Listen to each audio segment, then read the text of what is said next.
So instead of Whiskey Tango Foxtrot, it's Whiskey Foxtrot Hotel. Yeah, I think I've had a few of those nights. That was the exact order it went into. You're listening to the Help Me with HIPAA podcast, where HIPAA and humor collide to make learning fun. Your delightful hosts are Donna Grindle and David Sims. Relax, HIPAA help is on the way.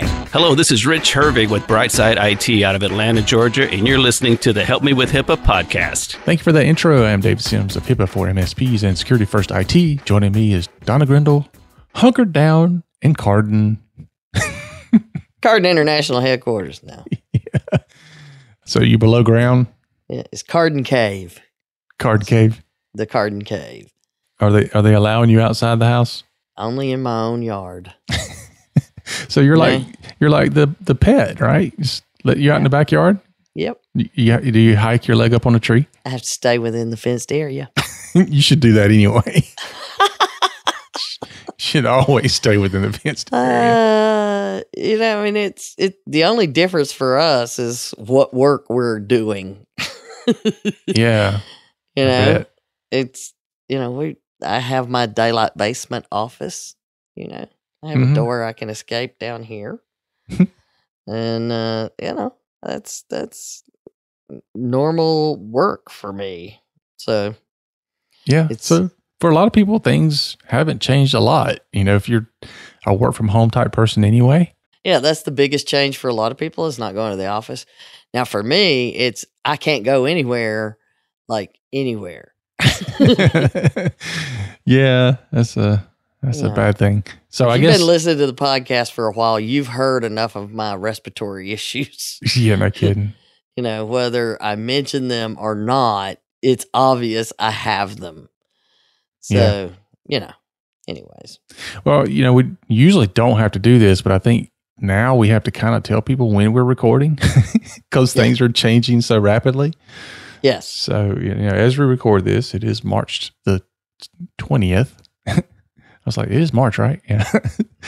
So it's March the 20th, and, things are rapidly changing, but we are all pretty much at a work from home pace now. I think most people are. I think so. Yeah. That, I don't know about you, but, around here, restaurants can only do drive in or through or up.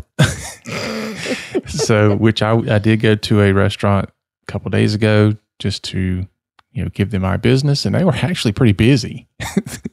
Yeah. The drive-thrus are backed up everywhere. Yeah. At least I hear it. I don't get to go. But I think I'm going to talk my way into going to a drive-thru. Well, I went through to a sit-down restaurant. There was no drive-thru, and so you had to pull up in the parking lot, and everybody was kind of trying to figure out: do I beep the horn? Do I flash my lights? Do I wait for somebody to see me?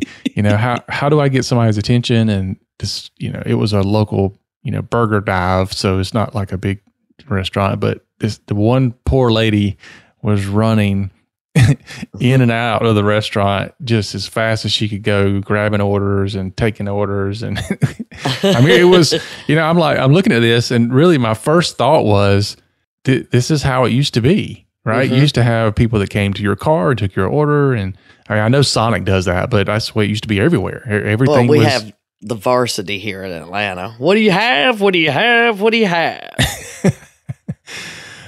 People would come out and they would pump your gas, and people would bring your food out. And so it's kind of, people are returning to that level of service, which, for people like me, I'm like, yeah, I remember when there was a time that happened. For younger people, like, oh my gosh, can you believe this? I know. Isn't this weird? Yeah. I was like, I remember when it was weird to pump my own gas. Oh yeah. I remember pulling up, my mom going, I'll have $1 worth. Yeah, that filled it up. Uh-huh. It was like, I'll take $1 worth. Yeah, think about that just for a second. Yeah. Although the oil prices are going down these days, so. Yeah, yeah. I remember when kind of in that little transition period with the gas that people would pull up and just sit at the pump. And it's like, you have to go to the other pump. The other pump is full service. Uh-huh. And it's like, what? So you had to choose, did you want to pull through the self-service pump or the full service pump? Yeah. So. And then eventually. Yeah, full service went away. One choice. Yeah. So we're in that kind of transition period right now. Everybody's going to have to figure out a new normal. Yeah. So what is that new normal? Of course, you've never been normal. So there's that. Yeah, we go with that with me. But today we're going to talk a little bit about that. We're going to talk about, how do we reboot our business? How do we get back to normal? Because it's not going to be the same normal that it was before. Mm-hmm. And so we're gonna walk down that path together. Oh. So speaking of which, though, let's talk about something else that's not normal. We're not normally we're not doing the March boot camp, so that's not normal. Nope. Now the spring boot camp is in the fall. Yep, it is. And it's still the spring boot camp. We're just gonna go. Hey, we're having 2 boot camps, and here's when they are: Agosto and September. Yeah. So I've got 2 big conferences that I was supposed to attend, and they're all moving to August and September. I know. So it's like every single week for 2 months, I've got plans to be out of town for something. Yeah, and I'm not sure what's going to happen. It's like, how are we going to do all of those things in a 2-month period? Yeah, I don't know, but I know when we get off today's recording, I got to call the airlines and try to cancel some flights and reschedule some flights. And it's just, I live in Atlanta, so of course Delta, and for us it's pretty straightforward. But Delta's like, please, if you do not need to travel in the next 72 hours, don't try to cancel stuff because the website's being overwhelmed. Yeah. They've had more cancellations than they've had revenue. And I mean, this is going to have a major impact like nothing we've ever understood in our lifetime. I mean, we've had, the wars and September 11th and, speaking of financial which, crash. Have you seen I think it was a meme. I heard about it, so I hadn't seen it, but it had something like your grandparents, the country asked them to serve in World War I or II, and then your parents, the country asked them to serve in Vietnam, and you are asked to stay home. I know, right? And there's a ton of these kids not doing it. I know. It's like the only thing your country asks of you right now is social distancing. They always have to have go on spring break, which is, if you see, they're just like normal spring break.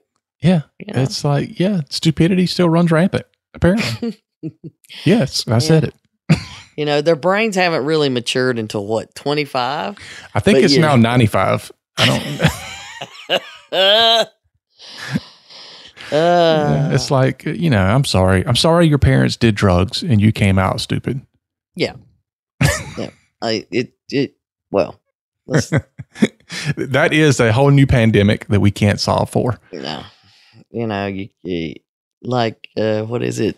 Forrest Gump. Mm-hmm. Stupid is as stupid does. Okay. There you go. Well, let's let that go. But I think in I was sitting down trying to plan what we were even going to talk about today. I sent David a thing. I have no idea because it's changing so fast. Mm-hmm. So it's changing so fast that maybe they'll all figure it out, but it's too late now. Never mind. Yeah. I mean, we're already talking in our business about what are we doing moving forward, and beyond this, like what is it going to look like in a couple of months? We know that some of our clients are going to be severely hit.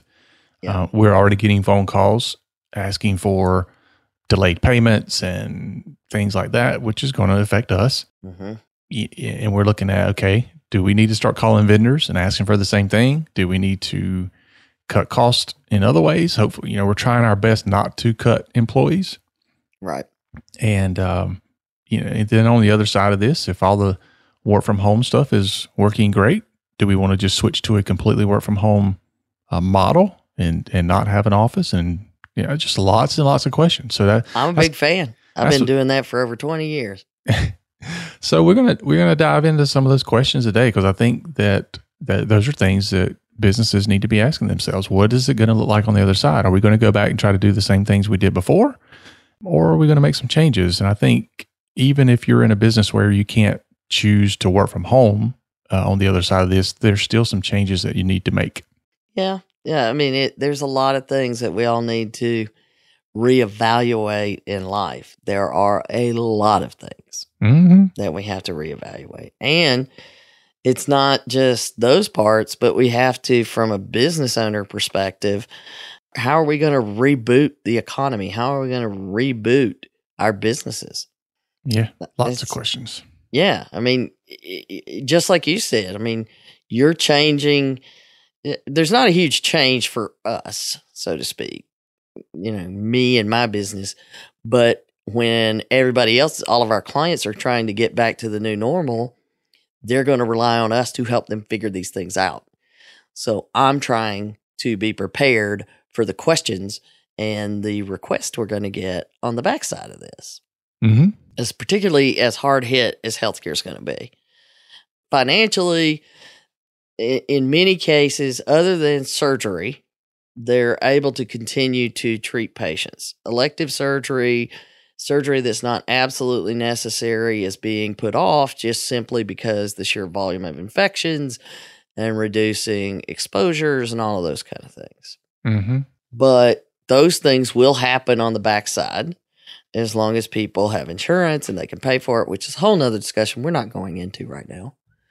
But the vast majority can continue, like dermatologists can continue to treat patients using telemedicine to a certain extent. And many other specialties can as well. But then you've got the ones that are actually hands-on dealing with the virus. And they're going to have a whole different set of requirements to get their business back to normal. And that's what, after you and I were trying to figure this out, we said, let's talk about that. And that is what we're going to do. Eventually, if we ever get around to it, instead of rambling like we're doing now. All right. So that's our show for today, folks. Yeah, quick and easy. We're clueless. Yeah. I mean, everybody's so distracted now. It's like, which, that's a whole nother thing you can rant about. Like, stop looking at the left hand because the right hand's doing something else. It always scares me when there's a big distraction like this. Never know what's going on behind closed doors in other places. Yeah. There's a lot of layers of concern. I know. With such a big distraction and so much going on and still trying to function and keep things moving. So hopefully if you're trapped, you're listening to Help Me with HIPAA to catch up on your learning and your entertainment at the same time. You're binge listening. There you go. Yeah. But I mean, businesses definitely need to, this is a time where, people are going to want to contract, but it's also a great time to start expanding. Like, this is not the time to stop doing sales and marketing and things to grow your business, because if you don't do it now, it's going to make a bigger impact. So, well, yeah, now's the time to be planning. It doesn't matter what your role is. If you're in a technical role, use this time to go out and get some of those free sessions that are offered all over the place right now. Use this time to catch up on webinars or try to learn a new skill, any of those kind of things. Listen to every episode of Help Me with HIPAA. To get down and dirty. But it doesn't matter where you are in the bigger picture of our economy. Everyone could use this time productively in some way, but don't feel like, oh my God, I must be productive, because that just creates more stress. It's when you're ready to be distracted, here are some things we would like for you to think about. This is true. All right, so we'll dive into that after a word from our sponsors. Did you know that 83% of healthcare organizations report a strong negative impact to their bottom line after a data breach? So many doctors think that they're HIPAA compliant and have nothing to worry about. Many of those organizations thought the same thing before it happened to them. Call Cardin today at 678-292-5001 so they can assess your practice and help ensure you are protected and prepared. Visit cardinhq.com to learn more. Cybercrime is a multi-billion-dollar industry and growing. How confident are you that your computer network can withstand a cyber attack? Can you afford to take the chance that what you have today will protect you? Call us and find out if the cybersecurity in your business is something you should be concerned about, or if you can rest easy knowing your business is protected. Visit us online at securityfirstit.com. That's securityfirstit.com. And schedule a time to talk. All right, we're back. So, as it is with computers, typically the way to fix things is simply reboot. When in doubt, bail out. So, with all the problems going on and things not quote unquote normal, the easiest thing to fix or easiest way to fix this is just reboot. So, we're going to talk about what a reboot for our business could potentially look like and things we need to consider. Indeed. So during your boot up process, there are a lot of things that take place. You just don't know it. Yeah. So let's go into some of these. And I think the first one that we need to look at is, do we need to pull out our risk assessments and look at, okay, how did this work? You could be doing that now. Yeah. Because I've said before that we've tried to get people to look at this in a more serious manner and a higher risk level. Mm-hmm. And I can't make people treat it like high risk if they're not gonna. Right. But the bottom line is, on your risk analysis now, you will have no excuse for not having two areas. One is, and we used, when I put pandemic as a threat, then everybody's like, yeah, no. Yeah, sure, whatever. Yeah. But then I put flu, and, they get it. So I put flu, and you've got two areas of threat in this is, from a healthcare standpoint, if we're a provider, we're supposed to be able to maintain our business in order to continue treating patients. That's what our job is in healthcare. And if we're a business associate, we're supposed to be able to support the covered entities who are trying to do this. Correct? Absolutely. That means if you're overwhelmed with patients as a covered entity, you need to know that your business associates are going to be there to keep your systems up and running, which is what David's group does. And you're going to need to know your billing company is going to be there to make sure the bills go out so that the money keeps coming in, and you don't have time to do a lot of these things. Because I don't know if you saw, David, the administrative staff at the hospitals in Washington State brought in sewing machines and went to Home Depot and craft stores, and they have an assembly line building their own PPE, personal protective equipment. Just go Have you seen those? Yeah, but just go to Victoria's Secrets. There's. Oh, jeez.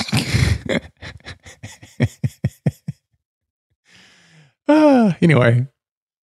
Okay, I'm back now. I gotta have some kind of humor in this mess. I know, right? Yeah, we have to try to do the best we can to have everyone not hover over and buying toilet paper. I mean, I do have to go read the article where a Vietnam veteran has posted some video telling you how to do your business with one sheet.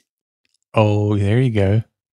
Yeah. I saw a lady on Facebook last night. She did a Facebook Live. She apparently ordered toilet paper, and she was not aware of what she was ordering. But she ordered like the industrial rolls. So, you know, the ones that are like a foot big round wide. things. Yeah, it's like a foot wide. And she ordered 12, but she didn't order 12. She ordered 12 cases of 12. Oh. So she's sitting there on Facebook Live holding this big roll of toilet paper that's like 18 inches in diameter. She's like, I had no idea what I was buying. If anybody needs toilet paper, I will meet you somewhere. And I don't know if she was giving it away or selling it or whatever. I don't know. But, you know, she basically was saying, I'm not trying to hoard this stuff. I just ordered the wrong thing. And it was hilarious. And you know, that stuff's never soft. No, it's not soft. It's like cardboard. But it's just one layer below, you know, the paper towels. Yeah. But, you know, I appreciate people that are saying, you know, I bought too much or I'm trying to help somebody else out or whatever, because, you know, honestly, when people go into this panic mode, it's like, where's the humanity? Like, why are we hoarding stuff? There's plenty out there for everybody if we keep doing things in a similar manner. But when everybody goes and starts making a run on everything, it causes all kind of issues. Oh yeah, there's so many unreasonable reactions, and it's time for us to remember it's not me versus you. It's us. And I hope we'll see it. More of it anyway. Yeah. I'm hoping it'll change to that, but it does. It's concerning because you've seen the country pull together previously. You saw it in 9/11 and other things when there are natural disasters, you see that happen. But when you see something like this, that's so widespread, it's not in a region, it's global. People are not responding the same. They're not helping each other out. They're literally going, I got to protect me. I don't care what happens to you. Well, this is more personal. Exactly. In many ways than the other things. But we better bring it back around to your security risk analysis. And well, really it does point out it is more personal. People are going to be worried about other things. Mm-hmm. And that's what I talked about before. You know, in hurricane preparation, we had people have to worry about their own stuff. So your plan for your business needs to make sure that you have conversations with people in charge to say, let's make sure you have your family taken care of and all of those things that you would worry about so that you can worry about the business. So let me allocate resources that will help you so that I can have you worry about the business.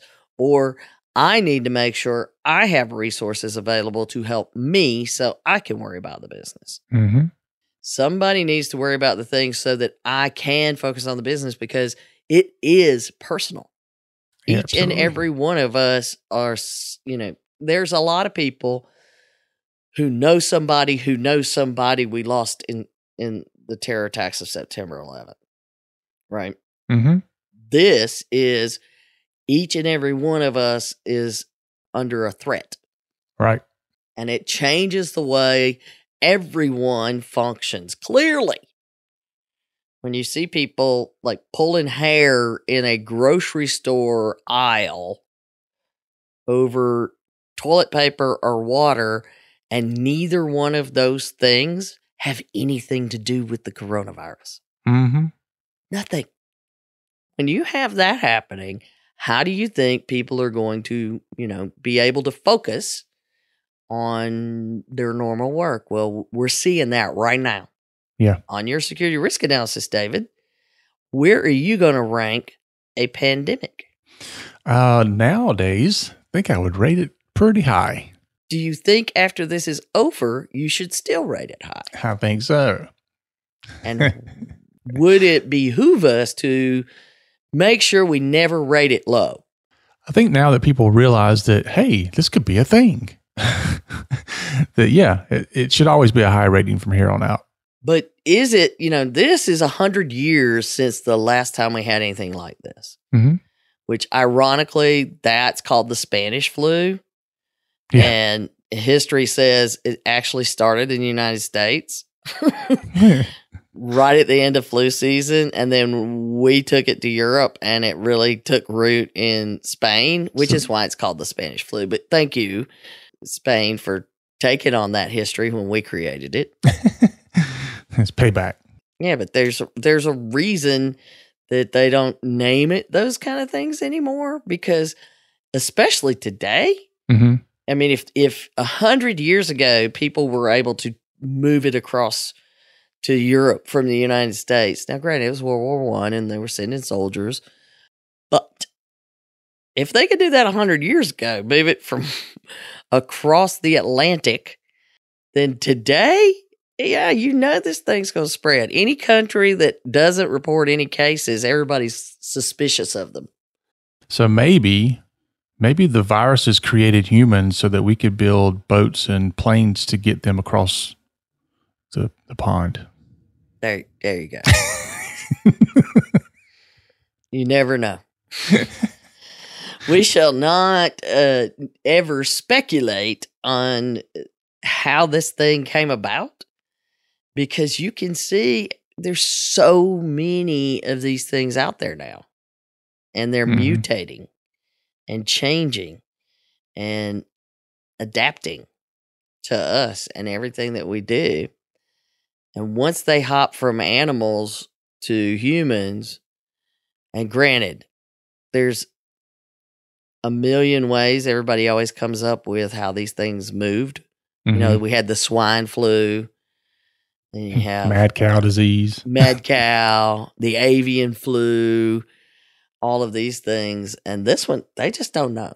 Most of the things, I always love it where they're like, because they're like us. When somebody asks them a question, they're like, first, let me say, and then they do all this. Basically, they're saying, based on what I know right now, this is all I know. But really, I don't know. Yeah. Based on what I know, I don't know. It's a fact-based determination. I need more facts, and I don't have them right now. Yeah. But that's a decision that everyone's going to need to make, is do you say that now this thing has occurred, and regardless of how you feel about it, it has occurred. It's not like, it happened. Do I change the way I treat that risk to my business, that threat to my business as a risk? Yes. That's first and foremost. But then I have to consider it. Let me rephrase that. Usually we wouldn't say you need to consider something that's a low risk item on your incident response plan. And that's why understanding that I don't see that you could ever consider this low risk anymore, then you need to have it on your incident response plan. Your ERP. Yeah, because if you don't have an ERP, then what do you have? A LERP. A lack of incident response plan. You got a LERP or an ERP? And if you don't know which one, it's always a LERP. Yeah. If you're not sure, then it's a LERP. Yeah. It also gives you a whole different feeling for what business continuity really means. I know, right? Or as they, of course, they changed the terminology. Now it's business resilience. Oh, they're calling it that now? Yes. I mean, they always had to come out with a new term. Because then it makes it BRDR.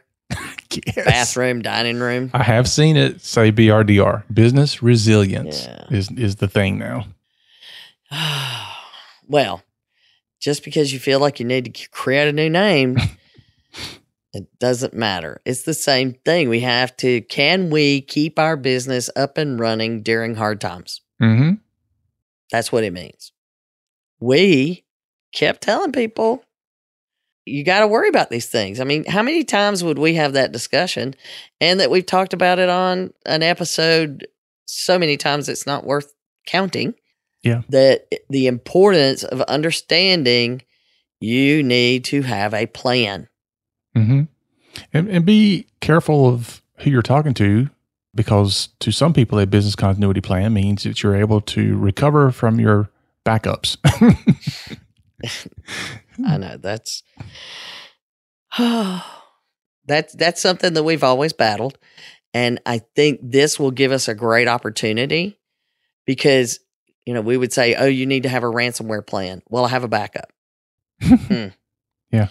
But if your backup is accessible from your network, then your backup gets encrypted too. Do you have offsite disconnected backup? Because you should. And if your vendor says that that they have it covered, don't worry. What was the ad that we saw it was a company that got attacked, but they said, you're safe with us. Yeah. Safe from ransomware. Yeah. It was one of those dental things. I can't remember the name of it. But the bottom line is, you need a backup, and you need to worry about a lot of things with backup. And even that, most people don't worry about everything they're supposed to worry about with their backup. Mm-hmm. I don't care about backup. I care about recovery. Exactly. And how long will it take, and where will I go, and RTO and RTP or RP. You know what I'm saying. Yeah, UFO and... But those are things that most people who think they have a backup aren't even thinking about. They don't think about enough backup plan. Just saying I have a backup, not enough. Mm-mm. Let's take it the next step to say, well, how about working from home? Having your entire office need to work from home or work remotely. How are you going to do that? Yeah, now termed WFH. Not WTF. WFH. Yeah, the first time I saw it, I was like, because it didn't pre-reference it in the article. Because I'm looking back, going, "What is WFH?" And I'm sitting there, in my mind, I'm thinking, "How is this related to WTF?" And then finally it hit me. I was like, "Oh, working from home. Oh, gotcha." Yeah. So instead of Whiskey Tango Foxtrot, it's Whiskey Foxtrot Hotel. Yeah. Yeah, I think I've had a few of those nights. That was the exact order it went into. Let's don't go down that rabbit hole. But everybody is having some level of understanding that, whether they're a student, and many schools, I learned that the school your stepson goes to is not doing it, but many schools are doing, and again, there's going to be 15 names for this: distance learning, online classes, remote learning, all these different things, but it's all the same. I'm working from home. I'm going to school from home. Yep. That's what I did in high school. I was remotely learning. You were remotely, barely learning? Yeah, exactly what it was. I remotely remember any of that stuff. I remotely remember attending. I know most people can't believe that I was an honor graduate in high school and college. Yeah, really, I did. I don't know how either. I physically attended class. I just wasn't mentally there. I was completely checked out. Yeah, like you're mentally here right now. But the remote work thing is impacting a lot of other things that people hadn't thought about. Mm-hmm. I'm really glad that we have our gigabit fiber connection. Here we go. But think about all the families that were like, we only have, this little bitty tiny connection because, well, we don't need it that much for anything. We get cable TV, or we get this, or we get that. Mm-hmm. And now everybody's trying to work from one place. Mm-hmm. Or the kids aren't in school and you're trying to work, but they're streaming Netflix. Yeah. Here's some issues we're seeing. Half of our clients have called us wanting to know if we have loaner laptops. No, we do not. Yeah. The pricing of hardware has gone up a lot. Supply and demand. Yeah, the delivery time for systems has gone up a lot.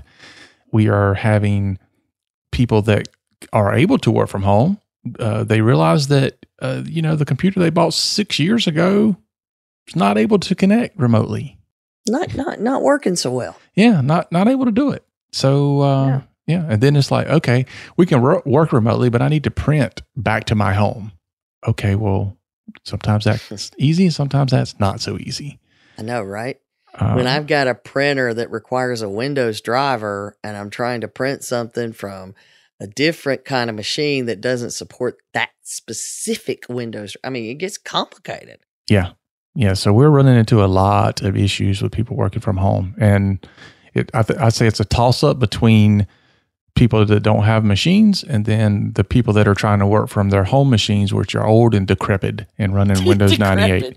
It's terrible. I mean, seriously, these people's machines at home are terrible. And I know people aren't going to have like what I have because I'm in IT, but your home computer being that terrible, it just, we know it's going to be that way because people don't need computers like at home like they used to. They use their cell phones to get online and do all this stuff. And so they've let the home computers go. And now we're at a time where, guess what? Now you need a home computer. You're figuring out that smartphones can't function very well doing business stuff, which is something I've always been screaming about. Right. You can't work on them all day. Right. And so, people are forced into this real quickly. And it's like, yeah, how are you going to solve for that? And again, here's the thing is a lot of people said, well, we'll just have everybody work from home. Yeah, maybe. Okay. Yeah. All right. Do they have any kind of internet connection that they could use? Because again, a lot of people don't even have an internet connection. They use their phone. Yeah. Or it's your network is not set up to really allow that to happen, or your IT provider has done a great job securing things. And so when you come up and go, hey, now I need 15, 20, 30 people to be able to remotely access our office, and I need that done today. And it's like, no, that can't be done in a day. Right. And it's not just them that are calling you saying they want it done today. Exactly. So, and you've got to worry about your staff too. Yeah. It's a lot. It is a lot.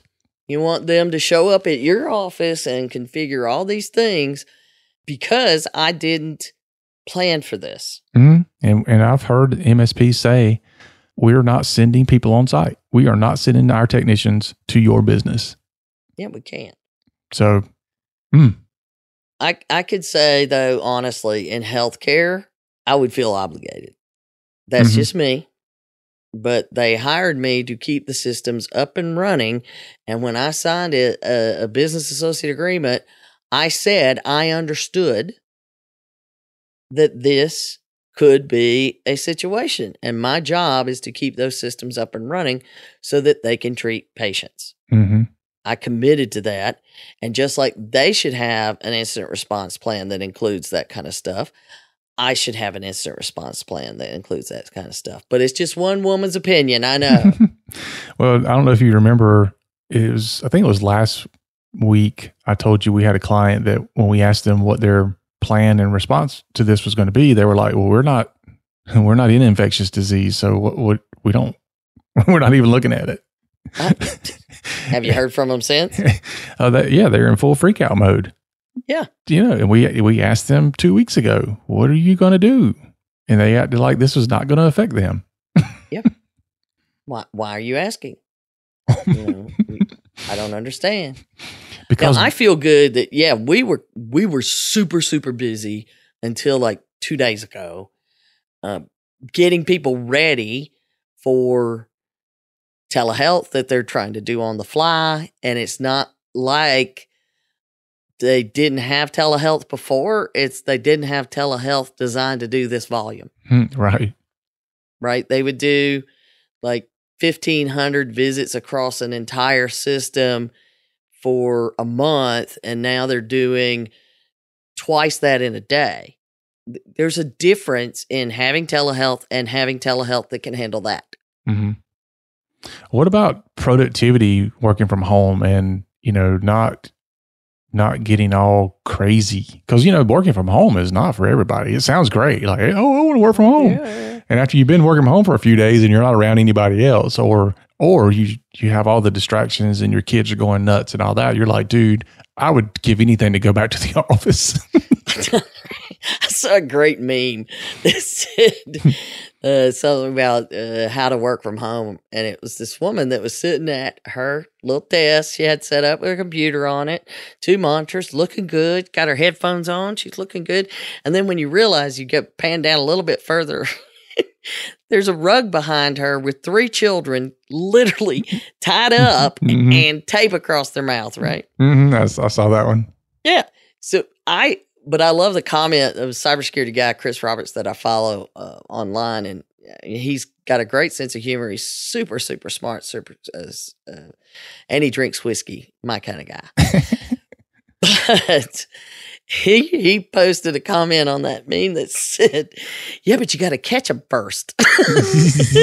He recommended tranquilizer darts. That's not hard these days. You just, you've got all these devices they're glued to. They don't move very much. They don't move as fast. They don't see you coming. It's like, they're sloths nowadays.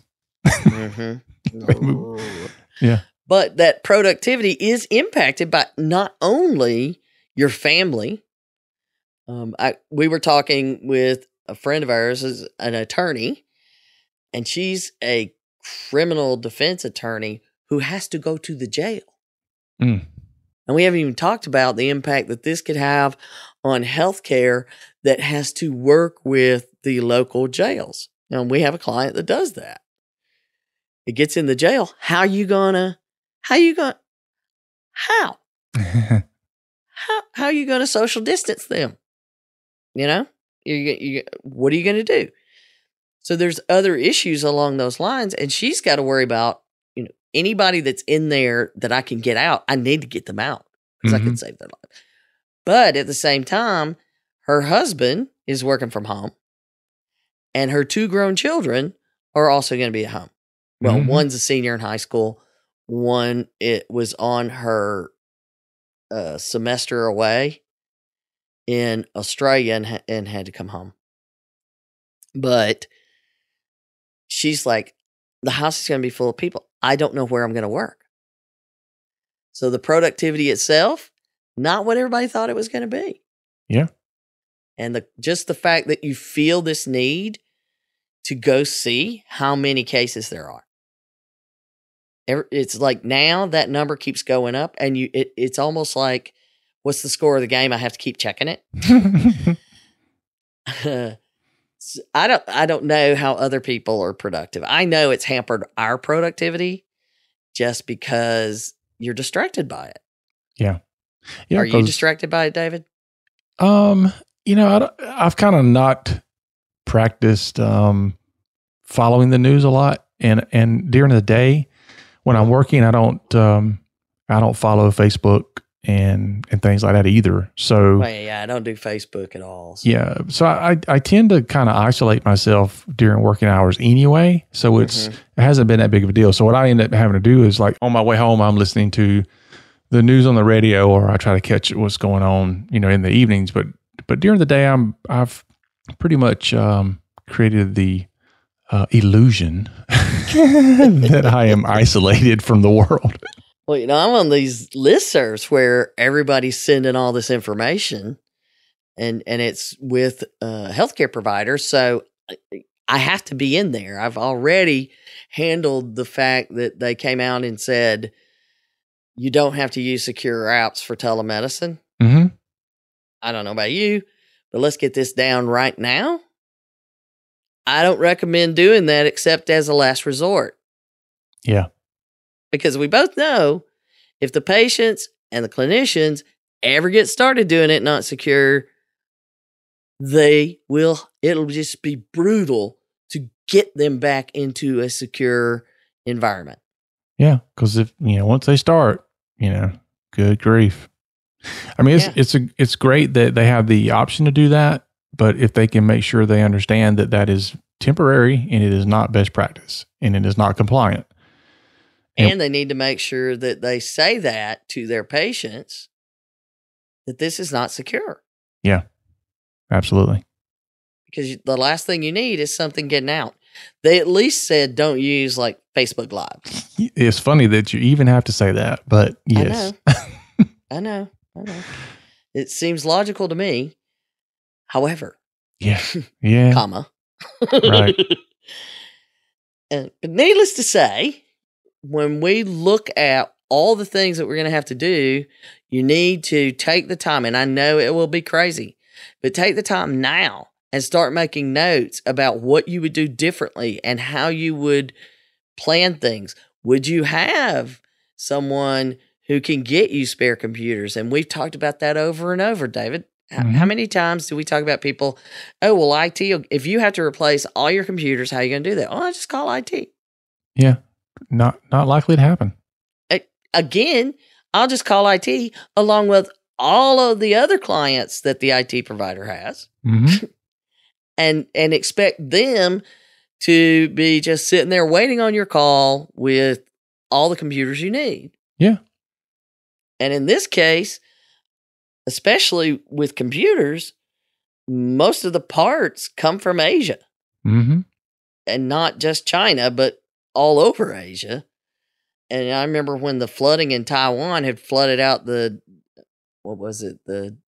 hard drive companies. Tons of hard drives were made there. Yep. And it impacted us getting hard drives. Well, now all the parts are not coming in because people are social distancing there as well. So if they can't make the computers, I can't get you a new one. Yeah. Well, you need to have better plans. Some other things to consider, because we're forcing people into it, right? And we talk about this in the boot camp all the time. How are you going to communicate with your team? You know, we're seeing people looking at things like, do I have a chat app like, Slack or Teams, Microsoft Teams or Google Hangouts or whatever they decide to call it right now. If you're Meet. Yeah, if you're Google Meet. pay, or I think you have to be on a paying plan to get to that. And some of these people are releasing, they're like, here, we're going to make it free for right now. And so you're able to get, in some cases you're able to get Zoom or Teams or some of these other ones. But, this is not the time to say, we're going to learn a new platform. So, having those things in place beforehand and even using them beforehand makes a big difference because... Well, at least put it in your plan that you're going to need time to do that. Right. And that someone's going to have to teach people how to do it. So you got all this other crisis stuff happening. Trying to throw a brand new piece of software at people and saying, here, learn this. Matter of fact, it's going to be critical that you learn this within the next 30 minutes because this is how we're going to communicate. Not too good. Look at even, we had a cardiologist group that we work with. They're trying to figure out, okay, we want to do telemedicine, but then our concern is most of our patients won't understand how to do it. And they're also supposed to be social distancing, and their grandchildren can't come help because they're on spring break. So, bring it back around. Yeah, there you go. It's it's the way we do it. Yeah. But there are a lot of things that we have to figure out and we have to update. You have to have termination checklists for those that you had to let go. If you had to let people go, unfortunately, you have to have onboarding checklists because we know we'll eventually ramp back up and hire more people. Yeah. And this is another bottleneck for IT. When you turn it loose, I don't know how big your organization is, but if you're sizable, you're turning loose 100 employees at one time. That's a lot of people to turn off their emails and figure out what to do with their data and turn off their access to systems. I mean, that's a project. Because if they're at home and bored and still have access and mad, I'm just saying, you and I both know. Yeah. We've heard that. But you also have to be planning, what are you going to do when you reboot everything and bring everybody back online? Yep. Are you going to continue to do remote work? Are you going to change your business model? I mean, you're even talking about, can we run our company without having a brick and mortar office? Yeah. Which, I mean, luckily our company was built from the ground up to be able to work remotely. Yeah. It's just a matter of, do we want to do that from a team standpoint? So Right.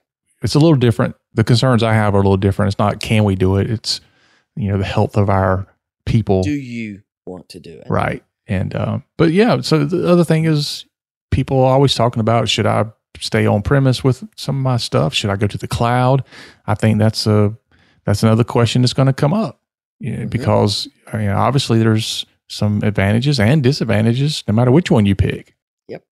Well, right now, if you have cloud services, at least you don't have to worry about the bandwidth in your office supporting everybody coming in there to use the tools. Oh, yeah, absolutely. It's one thing to be able to support 1 or 2 people working from home, but when you are supporting 20 people or 50 or 500, it's a whole different ballgame. Mm-hmm. So you have to evaluate how much is that going to impact your decision when you're bringing things back online. And do we still have to worry about social distancing? Do I need to make sure that I'm not bringing all of my employees back in at the same time? Yeah, so there'll be a resurgence of infections. Well, everybody kind of expects that to happen. Yeah. It's not like this thing's going to go away. Yep. And really, we all know right now, this is about flattening the curve. This isn't about reducing the infections. It's about extending out the amount of time it takes to get that many people infected. Yeah. And then getting back to running things securely, because security went out the window. Although it shouldn't. And I'm still terrified there's going to be a major attack on somebody. Well, I did see that a hacker group said that they were going to suspend all attacks on healthcare for now. I'm serious as I can be. I did see that. I hope so. And you can trust them because they're criminals. Everybody trusts their criminals. I did see a police department that did publish something like on Twitter or somewhere that said, since we're all social distancing, we would appreciate it if the criminals would respect social distancing as well. And withhold their criminal activity until we can all get back to normal. Yeah, I know. I pulled over the other day and I was like, sorry, officer, I cannot roll my window down. You're too close. Step away from the vehicle. He's like, I need you to step out. No, I cannot. Not with you right there. You got to back up 20 feet. Downwind, too. I know. In a small town in Michigan, a friend of mine, her sister is a police officer. And when we ask how are they doing, because I'm worried about first responders, too. I think there's something that 200 first responders are now somewhere like DC or something I saw this morning. But they said, we have stopped doing traffic stops. Oh, wow. That's their social distancing. But if you think about it, they're in the patrol cars, and that would be the time that they would encounter the most people. Mm-hmm. But I worry about first responders. I'm worried about making sure when we come back to work, we don't have another outburst because everybody tries to do it without thinking it through and making a plan. Yep. So let's plan, people. So we've rambled pretty well through this. Yeah, we did. So this is what happens when we have no real plan. And then probably another year or two from now, we'll be talking about all the OCR investigations that happened due to this. Well, they have, said they're going to use their enforcement discretion. Yeah. But the thing is all of those cases that were backed up that we expect to see come out this year, that's still going on because those folks can work from home. Mm-hmm. And they can do their work. So you're going to see those come out when things get, and everybody's going to be up in arms about it. Yeah. Well, they're going to use their enforcement discretion, but they did not say they will suspend enforcement. No. And that's what I was trying to be clear about. Oh, because somebody said HIPAA's going to be suspended. No. Oh, nay. No, it's not suspended. They've waived some requirements with discretion on enforcement. It does not suspend it. Mm-hmm. It doesn't mean now you can go, hey, Irma over here tested positive. Everybody stay away from Irma and her husband, Bob, and their 4 kids. and the nurses get on Facebook Live and tell everybody. Uh-huh. We have 5 cases walking to the place today. and name and claim them all. So. Stay away from. I ain't gonna say who it is, but I'm just gonna say stay away from 1226 Main Street. All right. Well, that is our show for today, folks. I think we've given you a lot to think about when you push that button and reboot and get everything back to what is going to be the new normal. So let us know how you feel about getting back to the new normal. You can email Donna at Really? Seriously? Yeah. Really? Okay, so don't email Donna. That's fine. You can send it to contact at helpmewithhippa.com. All right. Thanks for listening. Make sure you share this out. And if you're on Facebook or any other social media site, which I know you are because you have nothing else to do, then share this out. So remember for Donna and myself that HIPAA is not about compliance. It's about patient care. You've been listening to the Help Me with HIPAA podcast, hosted by Donna Grindle and David Sims. The show created to help you with HIPAA. For more information or to ask us a question, visit our website at helpmewithhipaa.com. Neither Donna Grindle or David Sims are attorneys, and they do not offer binding legal advice concerning regulatory compliance. The information in this podcast should not be relied upon or construed as legal advice in any way. Consult your attorney for legal advice concerning compliance with HIPAA regulations.